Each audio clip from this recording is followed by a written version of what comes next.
अधूरी शादी भाग 29। नेक्स्ट डे ऑफिस में रुदर नताशा। यह मीरा सिंह ने रिज्यूमे फाइल जमा नहीं करवाई थी क्या? नताशा जी सर, वह तो फाइल लाई थी, श्रावणी मैम ने खुद ही यहाँ टेबल पर रखा था। रुदर पर वह मिल नहीं रही है। तुम एक काम करो, जाकर देखो, अगर वह वहाँ आ गई हो तो उन्हें मेरे कैबिन में भेजो। थोड़ी देर बाद मीरा वहाँ आई।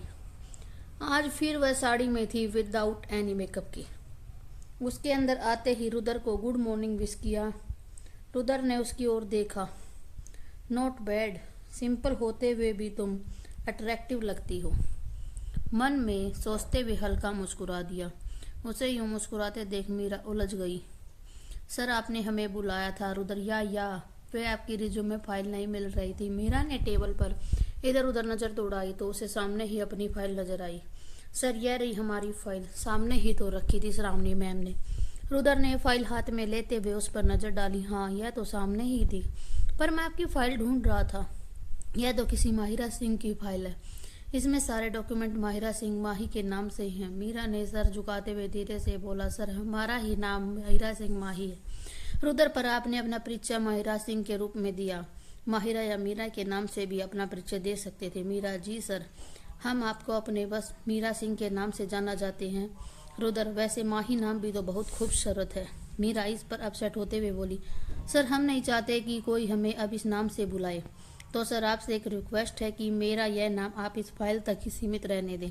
रुदर, पर ऐसा कैसे हो सकता है? किसी को अपने नाम से इतनी नफरत को कि वह उसे सुनना भी पसंद ना करे। हमारी नाम तो हमारी पहचान होती है। ऐसा क्या हो गया कि आपको इसका अपना इतना प्यारा नाम पसंद नहीं है? फिर भी आप कितने दिनों तक इस नाम को छुपाएंगे? कभी ना कभी तो यह सामने आ ही जाएगी। मीरा गुस्से में, देखिए सर, ये हमारा पर्सनल मैटर है। वैसे भी हम यहाँ काम करने आए हैं, अपनी पर्सनल लाइफ डिस्कस करने नहीं। तो बेटर होगा कि आप इन सब बातों को यहीं ख़त्म कर दें, वरना हम यहाँ काम नहीं कर सकते। रुदर कुछ सोचते हुए बोला, ओहो सॉरी, मेरा मतलब आपको हर्ट करना नहीं था। आप जा सकती हैं, जाकर अपना काम देखिए। मीरा वहाँ से चली गई। उसे जाते देख रुदर सोचा, ओ गॉड, बस दिखने में मासूम और सिंपल है, जबकि रियलिटी में तो पूरी की पूरी एटीट्यूड की दुकान है। मोम ने सही कहा था कि कुछ तो खास है इस लड़की में, बहुत कुछ छुपाए बैठी है ये अपने अंदर। चलो रुदर बेटे, देखते हैं इसके साथ आगे का सफर कैसा रहता है। वैसे तो है पूरे टक्कर की, सोचते हुए मुस्कुरा दिया। उधर मीरा गुस्से में अपनी टेबल पर आकर बैठ गई। पता नहीं लोगों को दूसरों की पर्सनल लाइफ में अपना सिर घुसेड़ने में मजा क्यों आता। फिर आंख बंद कर ली। आंखों के बंद कोरों से एक आंसू की एक बूंद निकल गई। उसे अपनी आंख पोंछते हुए अपना माथा झटका और फिर काम वापस लग गई। धीरे धीरे 6 महीने बीत गई। पूरा टीम उसके इस अच्छे व्यवहार और टैलेंट से प्रभावित हो गया था। वह पूरे मन लगाकर अपना काम करती थी। जल्द ही रुदर ने भी उसकी टैलेंट का लोहा मान लिया। वह भी उसकी क्रिएटिविटी से काफ़ी प्रभावित हुआ।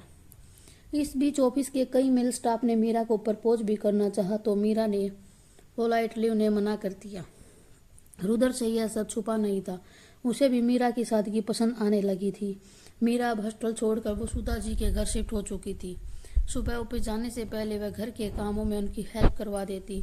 पीहू तो मम्मा कमा करते हुए उसके आगे पीछे करती रहती। मीरा भी पीहू से इतना टच हो चुकी कि उसे अपनी बेटी मानकर उसकी सारी जिम्मेदारी खुद के सर ले ली। उन दोनों को देखकर कोई भी ये नहीं कह सकता था कि मीरा पीहू की असली माँ नहीं है। मीरा के देखभाल से पीहू जल्दी ठीक होकर नॉर्मल होने लगी थी। उसने अब धीरे धीरे सब कुछ बोलना सीख लिया था। एक दिन किसी बड़े डील के पास होने की खुशी में श्रावणी जी ने पूरी टीम को पार्टी देने का सोचा। पार्टी का प्रोग्राम ऑफिस में ही रखा गया। सबको एक दिन पहले ही बता दिया गया कि कल कोई वर्क नहीं होगा, केवल पार्टी होगी। मीरा ने जब यह सुना तो उसने श्रावणी जी से कहा, मैम जब कल कोई काम नहीं होगा तो क्या हम लेट से आ सकते हैं? वह हमें कुछ पर्सनल काम था। श्रावणी, ठीक है मीरा, कोई बात नहीं, तुम अच्छे से अपना काम कंप्लीट कर लेना। Meera, thank you ma'am. दूसरे दिन मीरा ने पीहू को पास के एक प्ले स्कूल में एडमिशन के लिए ले गई। वह क्या है ना कि पीहू अभी भी पूरी तरह से नॉर्मल नहीं हुई थी, तो डॉक्टर ने ही उसको प्ले स्कूल में एडमिशन कराने की सलाह दी थी। उनका कहना था कि अपने हम उम्र के बच्चों के बीच रहकर पीहू जल्दी ही ठीक हो जाएगी।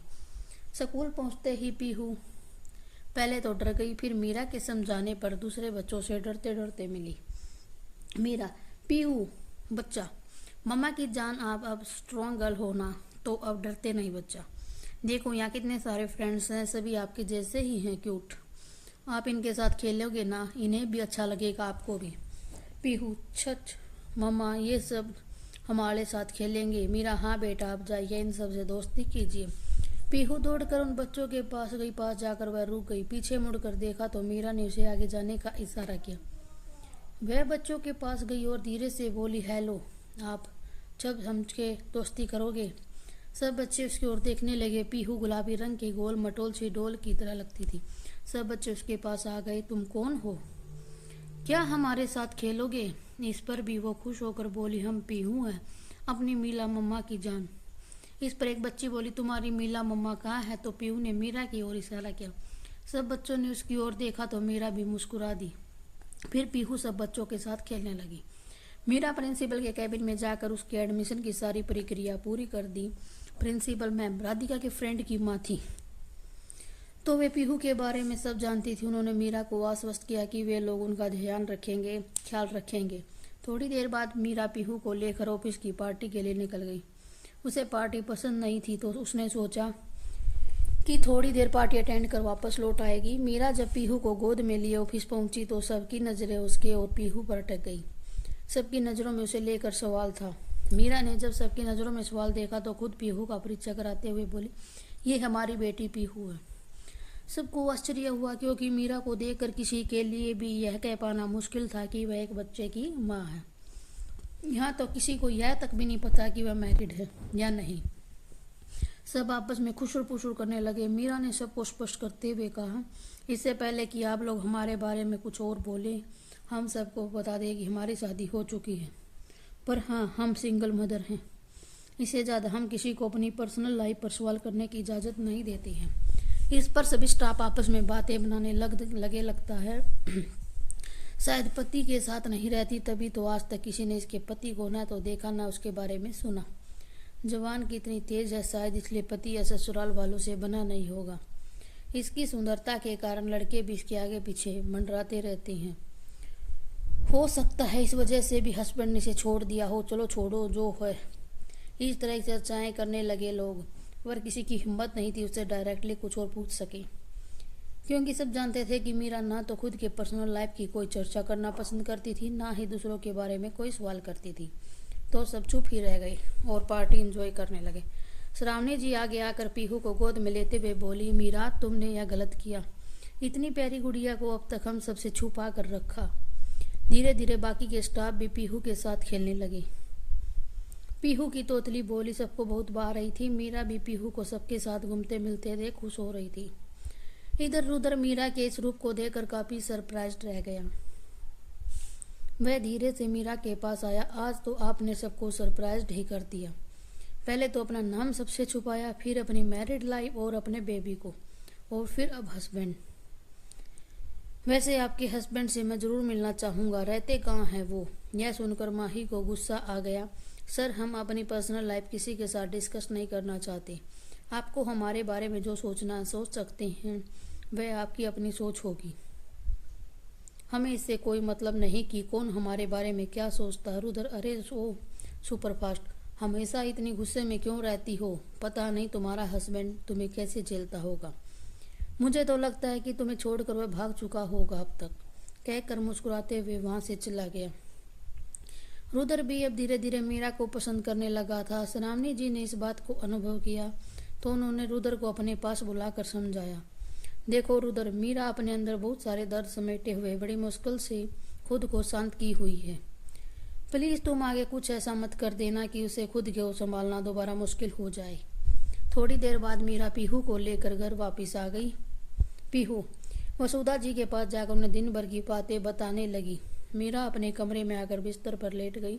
ऑफिस की सारी बातें सोचकर उसकी आंखें नम हो गई तो उसने आंख बंद कर ली। हे भोलेनाथ, क्या मेरी आजमाइशों का कोई अंत नहीं? भाई दिया पर उसे भी दूर कर दिया हमसे। अम्मा भी हमें छोड़कर चली गई। जिससे शादी तय हुई उसने मंडप में आने से इनकार कर दिया। कार्तिक जी ने शादी की पर पत्नी मानने से इनकार कर दिया। फिर जब सब ठीक होने लगा तो एक बार फिर हमारे करैक्टर पर सवाल कर हमारा मजाक बना दिया। क्या भगवान जी सच में हम ऐसे हैं कि पति के ठुकरा देने पर भी वहाँ के ऐसो आराम और शानो शौकत के खातिर हम वहाँ रुक गए थे, क्योंकि बकौल कार्तिक जी लखनऊ में हमारी अयोध्या पूरी नहीं हो पा रही थी।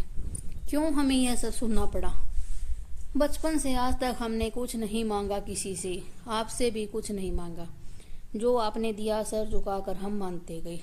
यहाँ तक कि कार्तिक जी से प्यार होने के बावजूद भी हमने आपसे यह कभी नहीं कहा कि हमें हमारे प्यार से मिलवा दीजिए।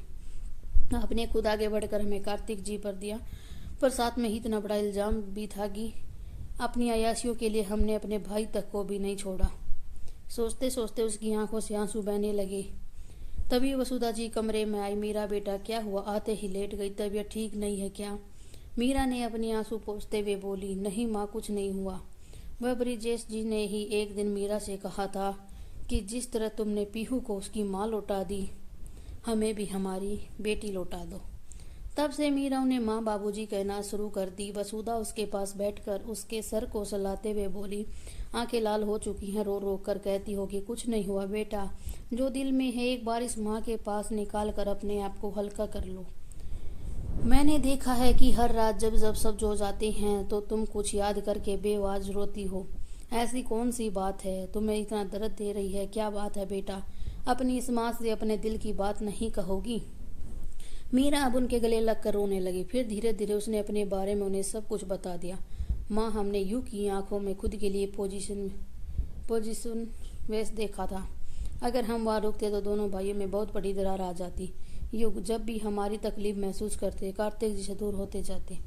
वंदना माँ ने युग को माँ मानकर पाला है। अब वो उस घर के बेटे हैं, इसलिए हम नहीं चाहते थे कि हमारी वजह से उनके दोनों के बेटे के बीच दूरी आए। हमें डर था युग हमें खोज ना ले, इसलिए हमें अपना नाम बदल कर मीरा रख लिया। हम नहीं चाहते कि हमें ढूंढने में वे अपना वक्त बर्बाद करें। उन्हें अमरिंदर बाबा, वंदना माँ के सपनों को पूरा करना है। अगर हम उन्हें मिल जाते तो वे हमें छोड़कर लंदन कभी नहीं जाते। वसुधा, तो क्या हुआ? उन लोगों ने तुम्हें खोजने की कोशिश नहीं की? मीरा, नहीं माँ, कार्तिक जी, युग, रिया अभी भी हमें खोज रहे हैं, पर एक दूसरे को बिना बताए। रिया ने तो हमें ऑलमोस्ट खोज ही लिया था, पर हमारा नाम बदलना हमारे काम आया और वो माही को ढूंढते हुए लौट गई। पर युग इंडिया वापस आ चुके हैं। अब ये दोनों माई मिलकर हमें ढूंढने में अपनी जी जान लगा देंगे। तभी पीहू मीरा को ढूंढते ढूंढते कमरे में आ गई। उसने मीरा की आंखों में आंसू देखा तो जल्दी से बेड पर चढ़कर उसके पास गई और अपने नन्हे नन्हे हाथों से उसको आंसू पोंछते हुए बोली, मम्मा, आप क्यों रो रहे हो? क्या नानी माँ ने आपको डांटा? नानी माँ, मेरी प्यारी मम्मा को ना डांटो। देखो तो लो नीचे कि इनका पेज खराब हो गया है। नोज भी। इसकी बातें सुनकर वे दोनों हंसने लगी। मीरा ने उसे अपने सीने से चिपका लिया। नहीं मम्मा की जान, हमें अपनी नानी माँ ने नहीं डांटा, हमें तो बस ऐसे ही बैठे थे। अच्छा, हमारे बच्चे ने अपना दूध फिनिश किया? पीहू, हाँ मम्मा, हमने दूध भी फिनिश कर लिया। नानू ने हाथ अपना गेम भी कंप्लीट किया। मम्मा, अब हमें निन्नी आ रही है, कहकर वह मीरा की गोद में लिपट गई। मीरा उसे अपने सीने से लगा लिया। भगवान जी ने सब कुछ छीन लिया, पर आपसे हमें मिलाया। उनके इस गिफ्ट के लिए हमें अपनी पिछली जिंदगी से भी अब कोई शिकायत नहीं, क्योंकि अब हमारे जीने की वजह अब हो। बच्चा बस आप, अब आप ही हमारे लिए सब कुछ हो। पीहू के माथे को चूम कर उसे सुलाने लगी।